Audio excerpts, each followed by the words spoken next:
Almost 200 climbers are trapped on Mount Everest when the Nepalese earthquake strikes. Whoa, inside! 18 people die on the mountain. Keep down. Under the table. But some have a miraculous escape. Must be an earthquake. I'm one of the survivors. This is the story of what happened to me on Everest and what I found in the country below.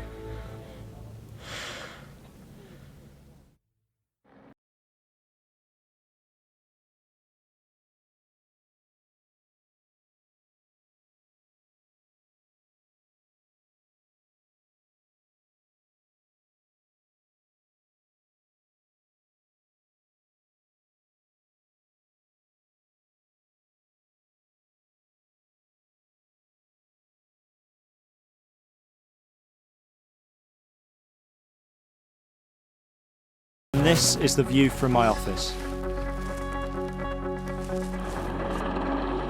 I'm here to film the British Army Gurkhas as they try for the summit. So we're now heading over to the Gurkha expedition tent. They're a very friendly bunch, so we're going to say hello to them.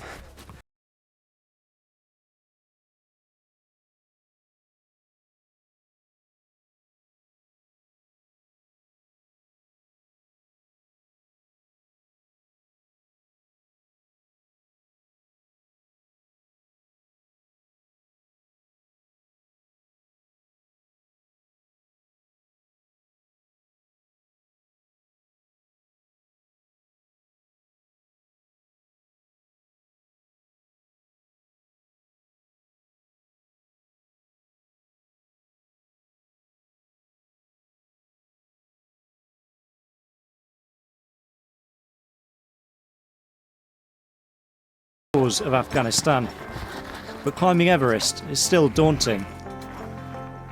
That challenge and this challenge is different. So there is challenge here. It's not fun climbing, top of the world.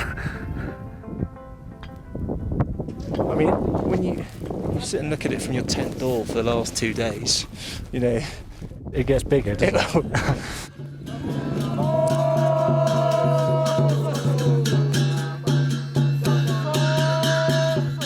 The Sherpas are our guides and protectors.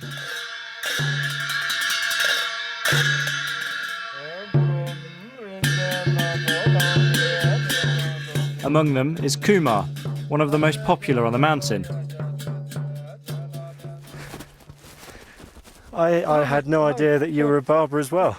The camp barber, Tenzing. So how often do you do this? And his customer, Pasang Temba. All three will be dead within days. I'll leave them to it, I think.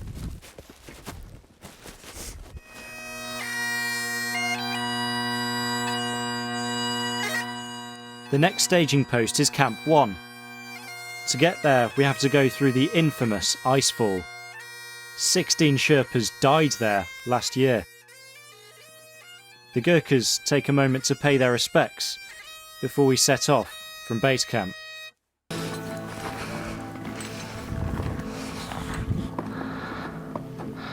It's a 7-hour climb through a glacier riven with crevasses. The towers of ice are constantly moving.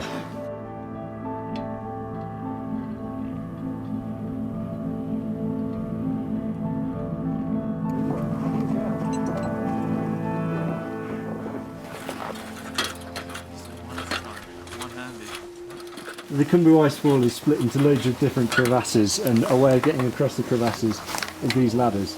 There's quite a big drop down there.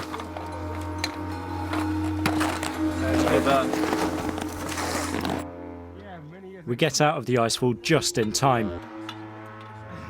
We're arriving at Camp 1 when the earthquake hits.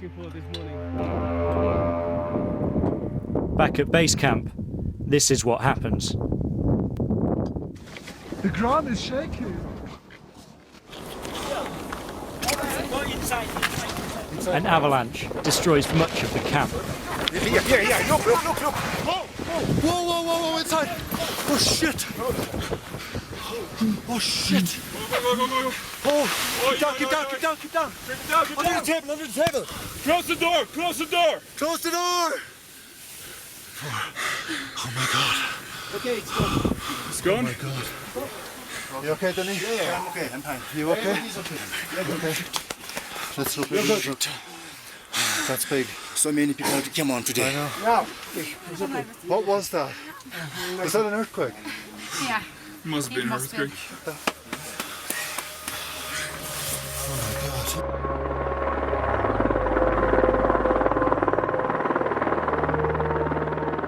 18 people die at base camp. These news pictures show how the injured were rescued and how the most severely injured were airlifted out. But up at Camp 1, we have no idea what's happening.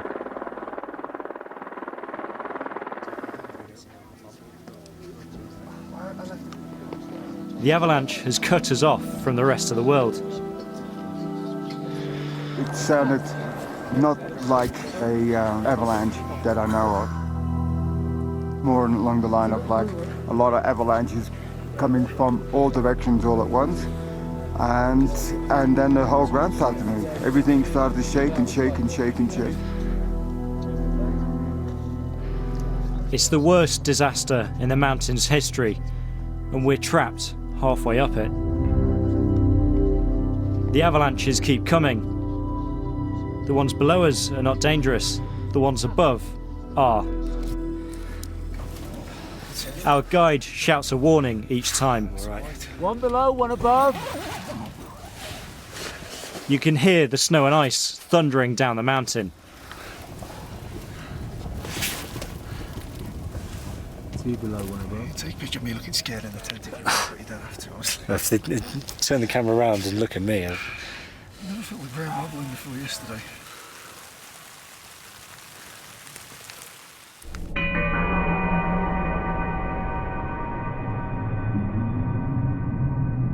Camp 1 is always dangerous. It's so prone to avalanches, you only stay for 18 hours on a good day.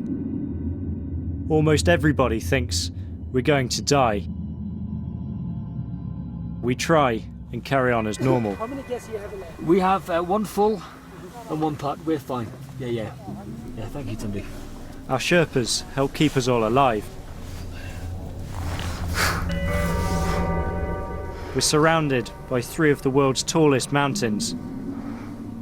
We have no way out, and food supplies are running low. What does that say? We're going to stick up here for 4 days, like. I was going to say eat my shoes, but you can't eat these. Water is vital at altitude, and the precious gas to boil snow is running out.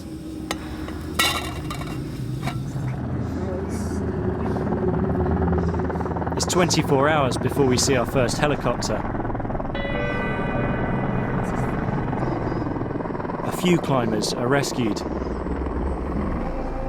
Then the weather closes back in. The Gurkhas take control. I think if we drop a list of who's getting out when, chopper-wise, then we can have a look at who's remaining. We're stuck for another 24 hours as avalanches come down.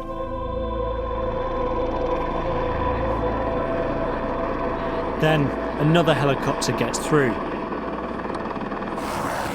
I'm on my way.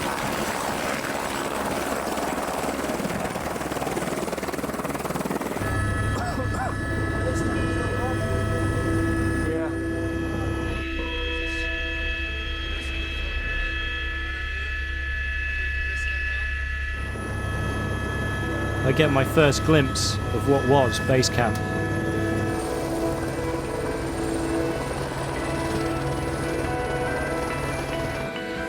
It's unrecognisable from what we left behind. Amongst the random objects strewn down the mountainside is an old sofa.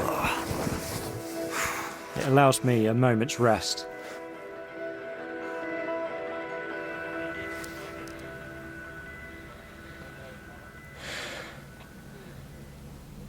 It's the most ridiculous situation I've ever been in.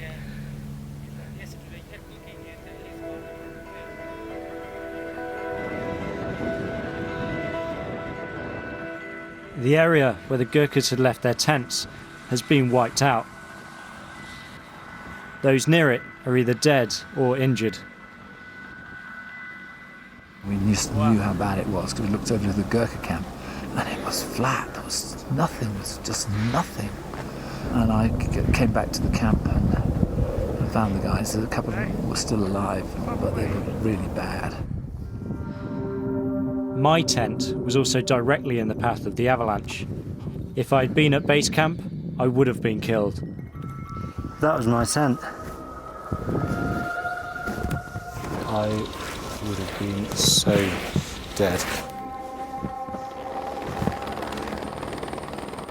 But still, the enormity of the event is only just sinking in. I had global news on to me. I said, I think the flying into Kathmandu today. Because of course it's like, you know, the #1 story all over the world kind of thing. Yeah. Then it's my turn to leave Everest. Yeah. Yes, I'm going to send Tom now, and I'm going to send the bags. Okay, cheers. The bodies of the climbers are covered with orange tents. It's the last thing I see before I leave. Among them, Sherpas Kumar, Pasang Temba, and Tenzing. Away from the mountain, the devastation is far worse. More than 8,000 people have died.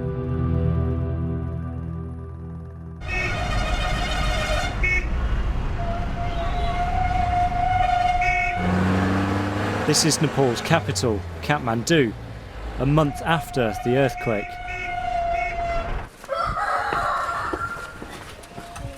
Namaste. I've come to meet Tenzing's family. Chiri. Prima. Their father started work as a Sherpa on Everest just 2 years ago. Tell me about Tenzing. What was he like as a person?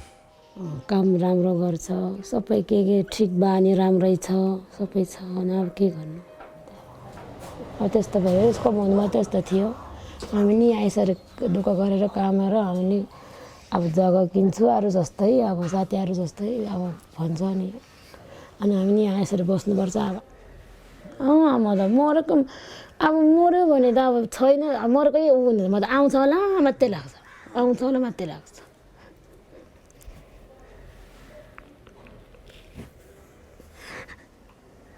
मोर नवाला फर्केर आउँछ मात्रै लाग्छ अब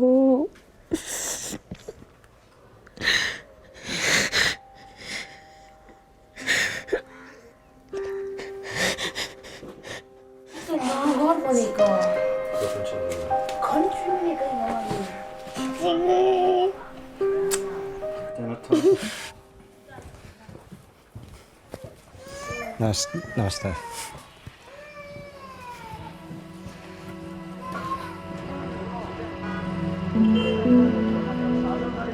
Whole neighbourhoods have been reduced to rubble.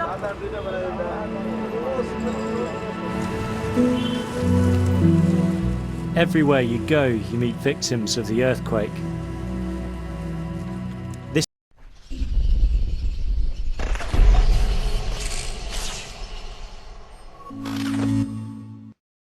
is the spot where 7 of Amila's family members died. They were redecorating their home when the earthquake struck.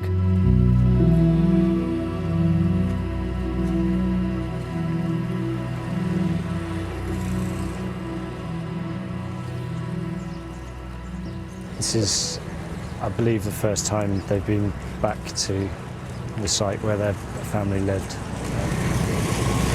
It's not exactly going to be easy for them.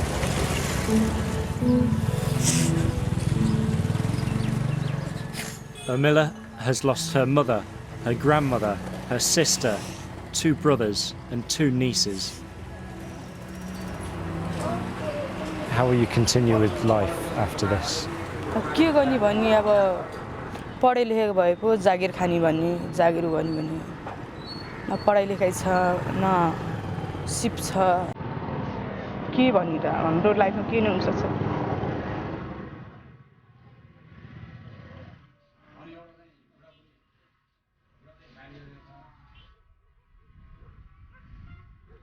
The buildings still standing are often dangerous. Hundreds have taken refuge on this golf course.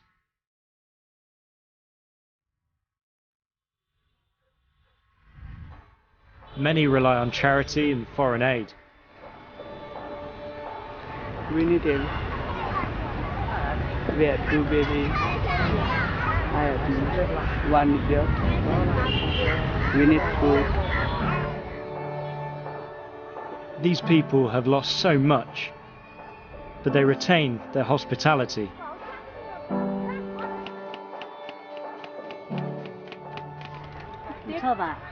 I'll try some, but it's yours. All right. Thanks. So even after everything that's happened, their generosity is unbelievable. Just offering me food, and these guys have got to stay in tents, and they're still trying to help me out.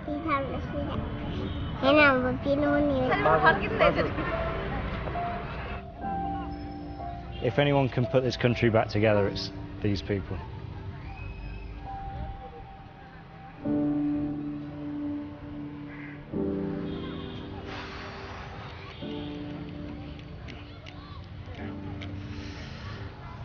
I'm normally pretty good with words, but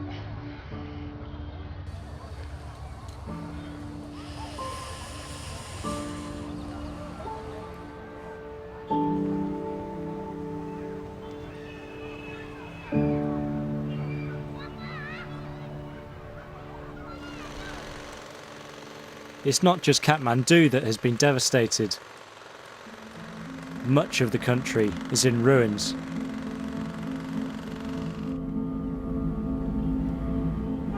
I'm heading out of the city with the British Army. We drive with Govinda, one of the Gurkhas who helped me on the mountain.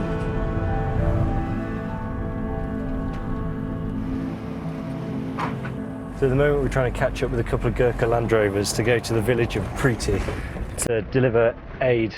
It's the first time aid's been delivered in this particular place. We're heading to a remote region which was hit by a massive aftershock. It's a grueling 48-hour journey. Every town and village along the way has been severely damaged. This is the town of Jiri, and as we drove up, every single house we saw has been either destroyed or cracked to a point of being condemned. It's painfully slow going for our aid convoy. At the moment, they've got a flat tyre, and they're doing what the locals seem to do best, is repairing on the move.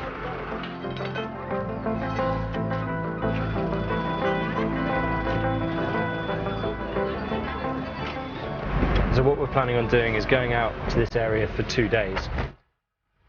And that will give the Gurkhas a chance to work out exactly how much damage there is and what they can do to help the people there, and us a good opportunity to see how they do it.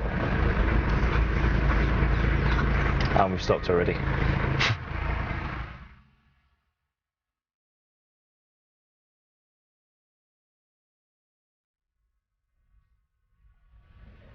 We've come off the cobbled road now, and we're into quite sort of heavy weathered lumps and bumps.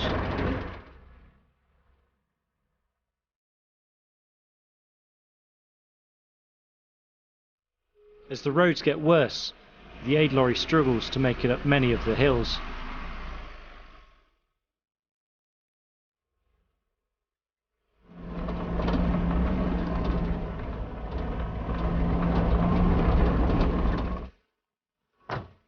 We're just taking a quick break here, and we've noticed just around this corner there's a school.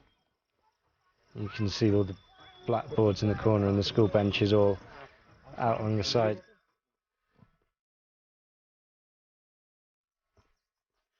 A few kids have come to say hello.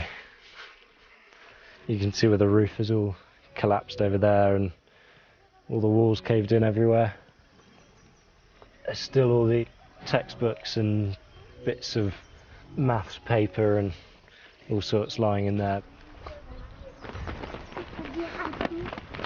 More than 1 million pupils have had their classrooms wrecked. There's 8 classes in this school, so how are they going to teach 8 different groups of people? I'm not sure. That's it. 2 benches in a tent.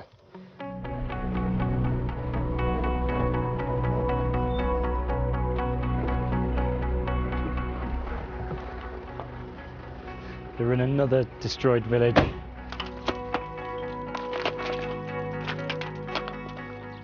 Slowly trying to demolish their homes so they can start again from scratch and use the building materials that they've got left.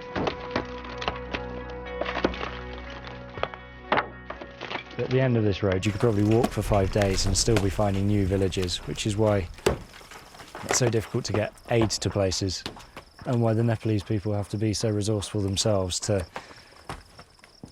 actually create somewhere to live. We've been travelling for 2 days and we've scarcely seen an undamaged building. There seems to be another problem around every corner.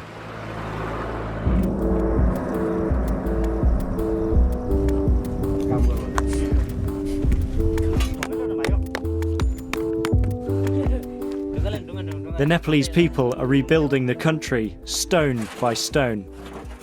The further we go away from the main road, the more people are helping themselves. And this is rebuilding the road so more supplies can get to them, so more people can help them. It's quite ingenious the way they make it. They just hammer rock straight on top of the dirt.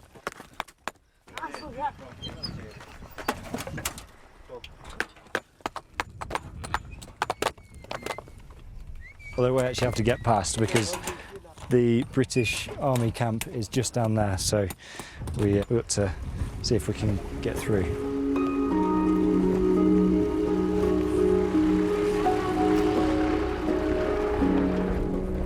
We're just heading on the final stretch to the village of Preeti.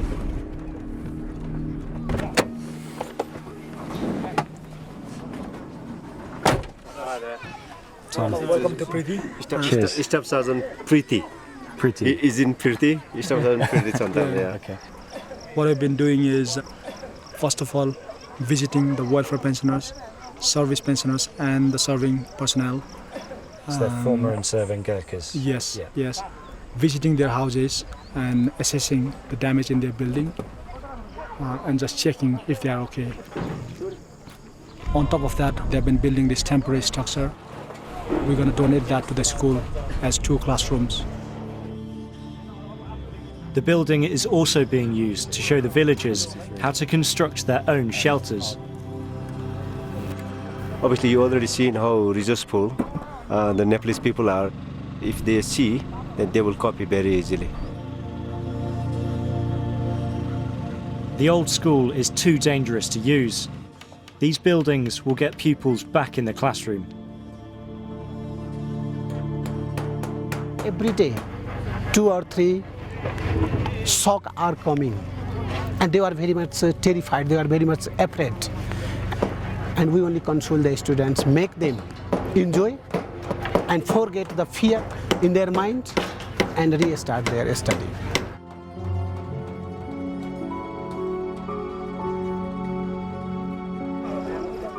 The Gurkhas give materials to the families of soldiers to help them put up shelters.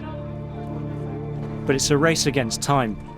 The monsoon rains will soon make building impossible.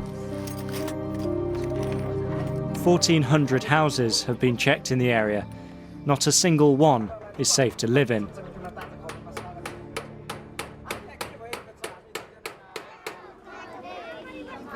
Another 6 classrooms will still be needed for all these pupils. Here 2-3 class students sitting under that tent.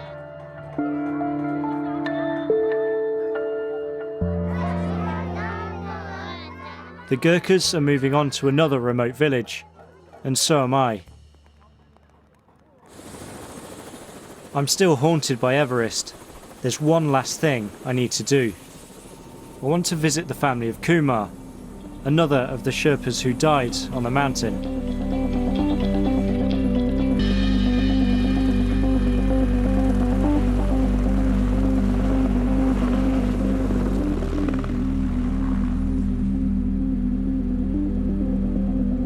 I feel apprehensive.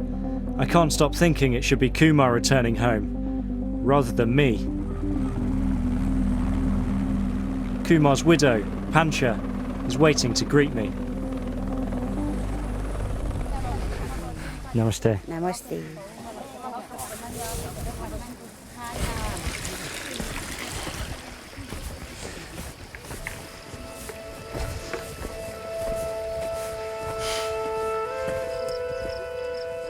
We walk 2 miles up the valley.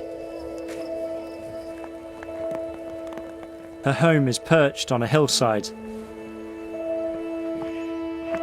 It's a different world from Everest. This is somewhere Westerners almost never come. How did you find out the news Kumar had been killed?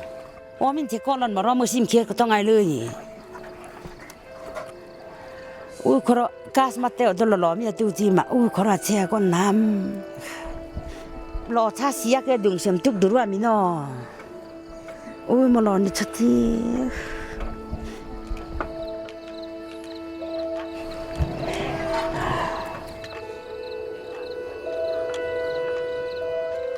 Pancha is surrounded by her family, but there's obviously a deep, entrenched sorrow. Despite all that they're going through, I'm still offered food and a place to stay overnight. Once again, I'm touched by their hospitality.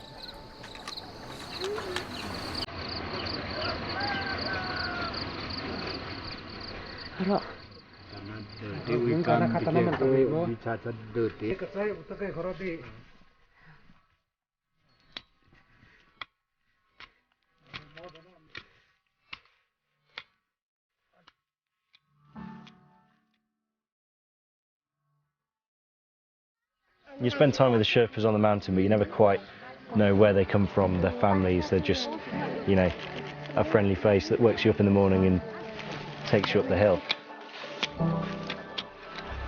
But coming out here and seeing, you know, where they live, what they left behind, and what they were risking by helping Westerners get to the top of the mountains, quite poignant. They're leaving all of this behind, and you never quite appreciate that until you get there. My time in Nepal has come to an end. I escaped death on Everest, but many here weren't so lucky.